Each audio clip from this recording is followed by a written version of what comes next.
Ouça o Jornal da Cruzeiro pela internet www.cruzeirofm.com.br. Jornal da Cruzeiro. Jornal da Cruzeiro. A voz da notícia. Entrevista. Agora 8h mais 35. Olha, já estamos em contato direto com o nosso entrevistado na manhã desta segunda-feira, o gestor do Hub de Exportação da ASIC, professor universitário Olavo Furtado, participando com a gente mais uma vez dentro do nosso Jornal da Cruzeiro, até para tratar de um assunto muito importante, que justamente as relações internacionais Brasil e Estados Unidos, após a condenação de Bolsonaro. Donald Trump, que apresentou as tarifas, o tarifaço, justamente dando a entender que a questão do país, política, poderia influenciar as relações com os Estados Unidos. E agora, com a condenação de Bolsonaro? Bom, quem vai comentar sobre esse assunto é o professor Olavo Furtado. Bom dia, professor. Obrigado por atender o chamado da Cruzeiro FM. Tudo bem? Tudo, como vão? Tudo certo, professor. Bom, professor, o senhor que está acompanhando também este lado, como cientista político, sempre debateu com a gente, trouxe essas informações, o ponto de vista dessas relações, e agora também como consultor, gestor do Hub de Exportações da ASIC, pode falar um pouco mais também sobre essa relação de mercadológica entre Brasil e Estados Unidos, com tarifaço e principalmente as consequências disso, as expectativas em torno da condenação do ex-presidente Jair Bolsonaro, quanto isso está impactando também as relações comerciais e internacionais, hein, professor? Acho que o que você tem hoje é que, mas na área internacional sempre foi assim. A política, ela não pode ser dissociada da economia. Por isso que é muito importante você ter, nas relações econômicas entre os países, uma diplomacia ativa. Então, isso nunca é uma coisa dissociada. Talvez aqui no mercado nacional a gente veja isso com menos intensidade, mas no mercado externo sempre foi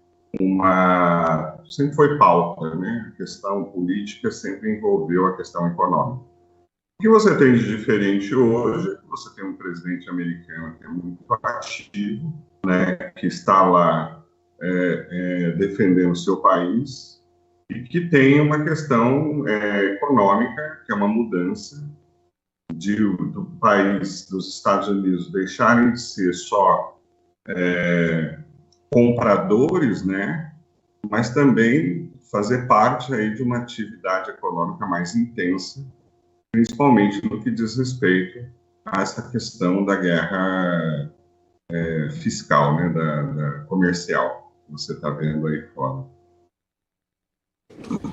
Pois é, professor, e essa guerra fiscal que o senhor menciona acaba impactando diretamente, principalmente aqui na nossa região, empresas que fazem a exportação, que vendem para os Estados Unidos, existe uma preocupação muito grande.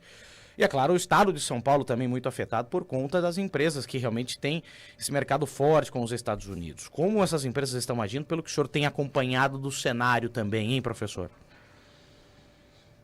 É uma boa pergunta. É importante entender o que significa os Estados Unidos no mercado mundial, né? Ele é, sem sombra de dúvida, o país mais importante. Eu brinco muito com as empresas que eu atendo que vender para os Estados Unidos é o sonho de consumo de todo ou qualquer exportador. Não só pela quantidade que eles compram, né? Você tem alguns segmentos que outros países compram mais, mas pela qualidade dessa compra. Os Estados Unidos, eles são parceiros fiéis, eles compram muito. Enquanto o Brasil não chega a 2% que ele representa em termos de comércio mundial, os Estados Unidos hoje, sem sombra de dúvida, é o país mais internacionalizado, e isso há décadas. Não é uma coisa sazonal. Então, é muito importante entender que as movimentações que os Estados Unidos realizam no que diz respeito a alíquotas, principalmente, são movimentações que mexem com um volume de negócios muito alto. Eu acredito que, em função dessa necessidade que os Estados Unidos têm do mercado internacional, porque ele é um país muito internacionalizado, é natural que essas questões, elas, em algum momento, elas vão se tornar mais equilibradas. Talvez não no patamar que nós temos hoje, com os Estados Unidos muito mais agressivo comercialmente do que no passado, mas é importante entender que a tendência é que você tenha uma estabilização dessas relações comerciais. Professor, obrigado por estar junto com a gente. Professor Olavo Furtado hoje com a gente aqui no Jornal da Cruzeiro. São 8 horas mais 40 minutos. O senhor disse essas relações podem estar um pouco mais até equacionadas, equalizadas. Agora, é importante destacar também, né, professor, que a população norte-americana ela começa a sentir isso na pele, né? Então, até que ponto isso pode ser benéfico para o Brasil, essa população norte-americana começar a sentir, por exemplo, a falta do café. Os Estados Unidos não produzem café, então todo o café é importado e grande parte desse café vai do Brasil para os Estados Unidos.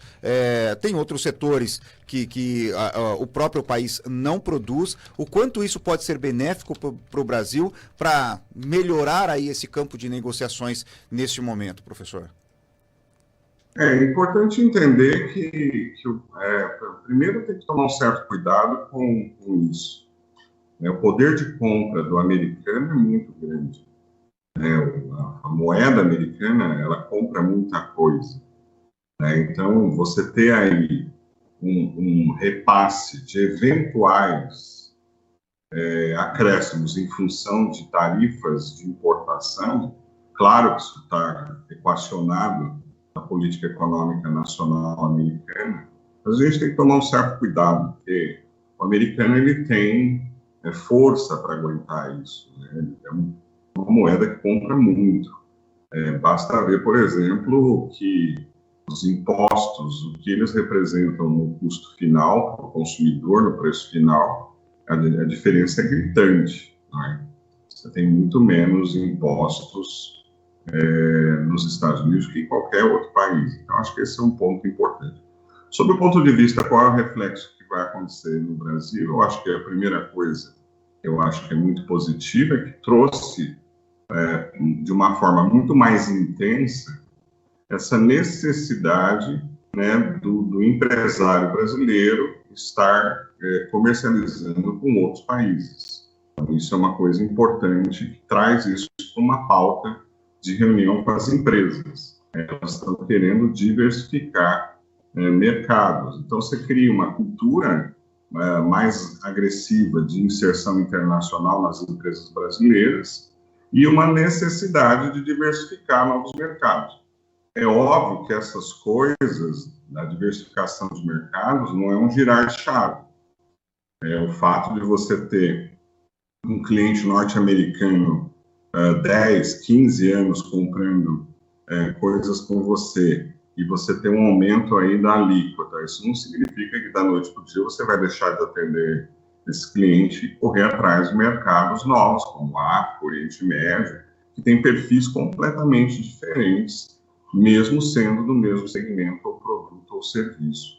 Então, eu acho que você está tendo aí ainda uma instabilidade nessas políticas. Nós não podemos esquecer a importância dos Estados Unidos, como eu falei aqui, no mercado internacional. E, internamente, você está criando novos mecanismos para que o brasileiro, o empresário brasileiro, possa ter acesso a novos mercados. Eu acho que, no médio prazo, um aumento maior da participação brasileira no mercado internacional. Mas isso no médio para longo prazo, porque na área internacional nada é de curto prazo. Então, amanhã pode ser que essas alíquotas sejam modificadas por questões outras que não são econômicas.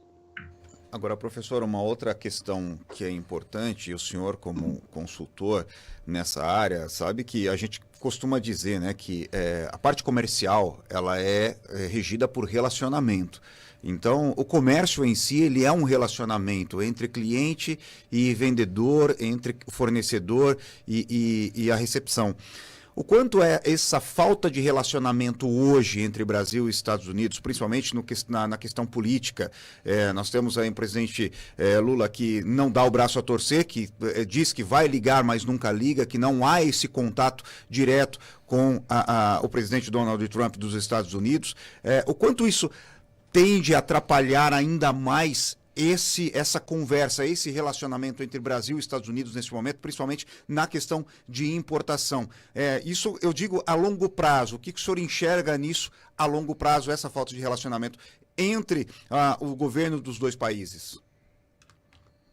Isso é um agravante, mas também costumo dizer que dinheiro não tem ideologia. Entendeu? Eu acho que os mercados já precificam, o Brasil não é o único nessa situação. Aí vai muito da diplomacia, tanto brasileira quanto americana, de saberem lidar, né, com esses pontos em comum. Né? Todos temos necessidades, tanto o comprador quanto o vendedor, eles têm a necessidade de que o negócio saia. Mas eu acredito que isso aí, em algum momento, vai se resolver. Professor, nós tivemos o governo americano recuando em alguns produtos, né? Produtos que são interessantes para eles, né? Para o governo americano. Questão da área de aviação, a madeira, agora a celulose entrando também dentro dos produtos que estão sendo isentos de tarifas, né? Ou com tarifas menores. E o senhor acredita que talvez com o tempo, a questão de outras áreas, a carne, por exemplo, que já está com preço elevadíssimo nos Estados Unidos, todos esses produtos podem ainda gradativamente sofrer essa isenção por conta do impacto lá nos Estados Unidos? Como é que o senhor sente esse cenário diante disso, hein? Olha, são inúmeras variáveis. Eu acho que o consumidor americano é uma variável, não é? A política é outra variável. O que está se desenhando, e é importante a gente entender, existe uma mudança de critérios, vamos ser bem simplistas, no que eu vou falar para a audiência entender. Existe uma mudança nos critérios de negociação.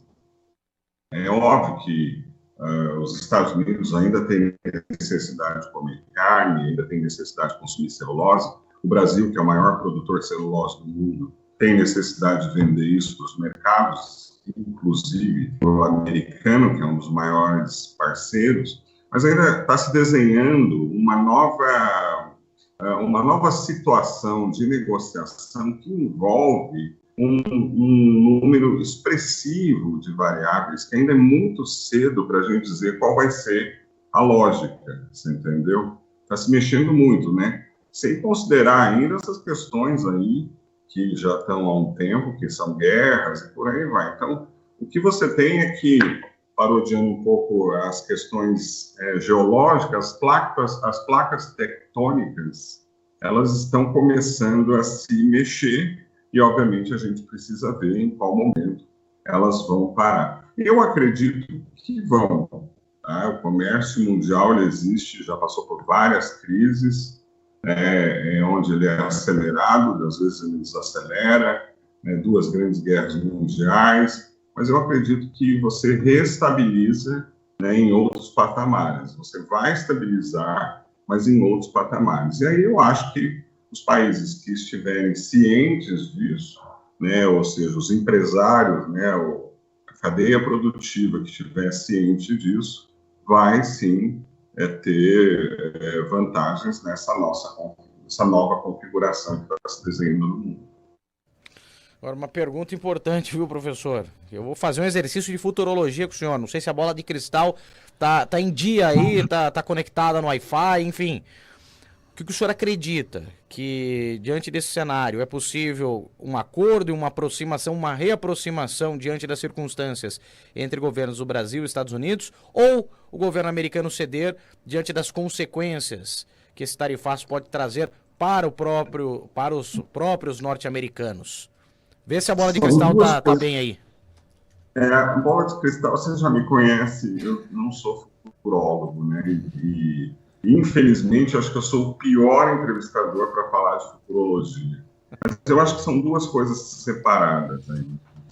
Uma não condiciona a outra. A questão do acordo e a questão do consumo interno norte-americano.